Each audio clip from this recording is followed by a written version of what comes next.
இப்போ நீங்க ஓட்டுன்னு போட்டீங்கன்னா இவ்வளவு நாளா எது பார்த்து போட்டுட்டு இருந்தீங்க? ரெட்டால உதயசூரியன் எது போட்டுட்டு இருந்தீங்க? சொல்லுங்க. எது ரெண்டு கட்சி இருந்துச்சு தெரியும். ரெண்டு கட்சியா டிஎம்காக்கு போடுவோம் நிறைய. சரி, இப்போ விஜய்னு ஒருத்தர் வராரு தெரியுமா? தெரியும், நடிகர் தெரியுமா விஜய்?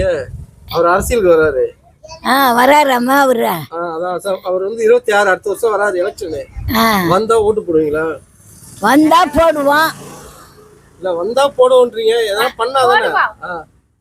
விஜய்க்கு தான் போடுவாங்க. விஜய்க்கு தான் ஓட்டு போடுவீங்களா? இல்ல திடீர்னு விஜய்க்கு ஓட்டு போடுவீங்கன்னா இப்போ திமுக அதிமுக நாங்க இருக்கிறது இல்ல. அவரை இப்ப நல்லா செய்யறாரு, அவருக்கு தான் போடணும். விஜய்க்கு தான் செய்யறாங்களோ அவங்கதான். யாருமா? வயசானவங்களுக்கு யாரு நல்லா செய்யறாங்களோ அவங்களுக்கு தான் போட வேண்டியதுதான். நல்லா செய்யறாருல்ல, அவருக்கு தான். எங்க இங்க எதுவும் வந்து செஞ்சாங்க? என்ன பண்ணிருக்காங்க கட்சிக்காரங்க இங்க?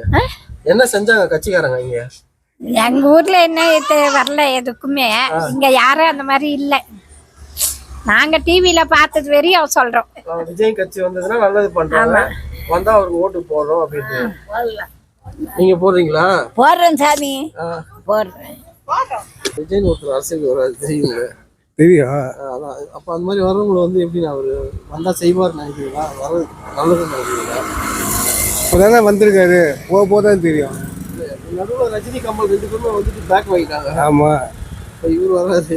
அது தெரியல, இவர் எப்படின்னு தெரியல. போதான் தெரியும். செய்வாரு அப்படின்ற செய்வார்னு சொல்ல முடியாது, போதான் தெரியும். இவர் நிற்பாரா நிற்க மாட்டாரா?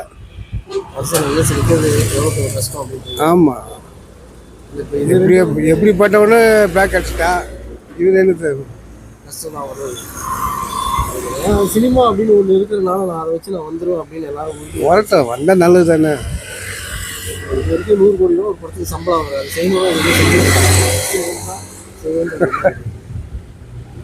சொல்ல முடியாது யார் மனசில் என்ன இருக்கு அந்த நேரத்துக்கு அப்படின்னு தெரியாது. இவங்க வளர விட மாட்டாங்களே, இந்த பெரிய புள்ளிகளாக இருக்குல்ல, அவங்க அமைக்கிடுவானுங்க. கஷ்டம். ஆமாம், அதை பார்த்தா ரஜினிகாந்த்லாம் பயந்துது.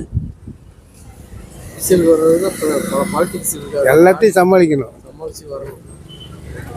வந்து நல்லது பண்ணாருன்னா முதல்ல வரட்டும், அப்புறம் செய்யறது பார்க்கலாம். முதல்ல வரட்டும். நீங்க இது வரைக்கும் என்ன யாருக்கு ஓட்டு போட்டிருக்கீங்க இது வரைக்கும்? எந்த கட்சிக்கு? யாருக்கான போட்டுருணும். இல்ல உங்களுக்கு தெரிஞ்ச கட்சி என்ன கட்சி? அது அங்க கேளுங்க, எனக்கு தெரியாது. இல்லம்மா, டிவில கேக்குறேன், என்ன கட்சி தெரியும்? நீங்க பாத்துருக்கீங்க 2 கட்சி இருக்குல்ல, எனக்கு எம்ஜிஆர் கலைஞர் பார்த்து தெரியல கட்சி. எனக்கு எதுவும் தெரியாத, அங்க கேளுங்க. அங்கீங்கன்னா எனக்கு தெரியாது. ஏமா உங்களை பாத்துருக்கீங்களா? இல்ல கேள்விப்பட்டிருக்கீங்களா? விஜய் கேள்விப்பட்டு வரும். விஜய் படங்கள்லாம் பாத்துருக்கீங்களா? இல்ல இவ்வளவு நாள் வந்து நம்ம ரெட்டால உதயசூரியன் தான் ஓட்டு போட்டுட்டு இருக்கோம். நாங்க ரெட்டால் தான் எப்பவுமே எதுக்கும் போட மாட்டோம். தாட்டி எப்பவுமே ரெட்டால் தான். ரெட்டால தான். அவர் வர்றது உங்களுக்கு தெரியுமா? தெரியாத. விஜய் ஒருத்தர் அரசியல் தெரியல, இப்போ வராரு. அதுக்கு முன்னால எதுவும் சொல்லலையே. விஜய் படம் நடிச்சுவாரு. அரசியலுக்கு வராரு, நான் வந்தா நல்லதெல்லாம் பண்ணுவேன் அப்படின்னு. இன்னைக்கோட அவருக்கு இன்னையோட எத்தனை நாள் ஆகுதுன்னா, அவர் கட்சி ஆரம்பிச்சு 1 வருஷம் நிறைவடைஞ்சு 2வது வருஷம் தொடங்குது. 2வது வருஷம் அது உங்களுக்கு தெரியுமா? 2 வருஷம் தொடங்குது தெரியாது. விஜய் கட்சி அதான் செஞ்சு இதுவரையும் தெரியாது. இப்பதான் கொடி எல்லாம் ஏத்திருக்காங்க. என்னைக்கு? போன 1ஆம் தேதி என்னமோ ஏத்தினாங்க, கொடி ஏத்தினாங்க. விஜய் ஒருத்தர் கட்சி அரசியலுக்கு வராரு. அரசியல்வாதி எல்லாம் பசங்க மொட்டைங்க எல்லாம் நிக்குதுங்க. செய்வாங்கன்ற ஒரு நம்பிக்கையில தான் நிக்கிறாங்க.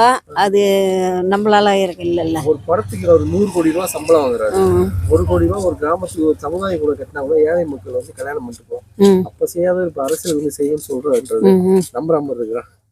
நம்புற மாதிரின்னா அவர் தான் வருவாருன்னு நம்புறாங்க. அது வருவாரா வரமாட்டாரான்னு தெரியல. ஆமாக்கா, இப்போ ரஜினி கமல் வரேன்னு சொன்னாங்க, அவங்களே பின் வாங்கிட்டாங்க. அப்ப இவரு வரேன் அப்படின்னு நான் பண்ணுவேன்ட்டு இன்னைக்கு இருக்க பசங்க எல்லாம் வந்து இது பண்ணிட்டு இருக்காங்க. அது எந்த அளவுக்கு சாத்தியம் நீங்க நினைக்கிறீங்க? அவர் வர்றதுக்கு சான்ஸ் இல்லைன்னு தான் நாங்களும் நினைக்கிறோம். இவர் தான் வருவாரு. அந்த அனுபவம்னு ஒண்ணு இருக்கு. இப்போ திமுகனா அவங்க அப்பா இருந்திருக்காரு, பையன் இருந்திருக்காரு, ஒரு ஆண்ட கட்சி அது. அதுதான் வரும், அதுதான் வரும். திமுக தான் அதுதான் வரும். ஆமா, ஆண்ட கட்சின்னு ஒண்ணு இருந்தாதான், நம்ம பழக்கம்னு ஒண்ணு இருந்தாதான் நம்ம நாளைக்கு வந்து என்ன குறைகள் நம்ம மக்கள் என்ன பிரச்சனை செய்ய முடியும்.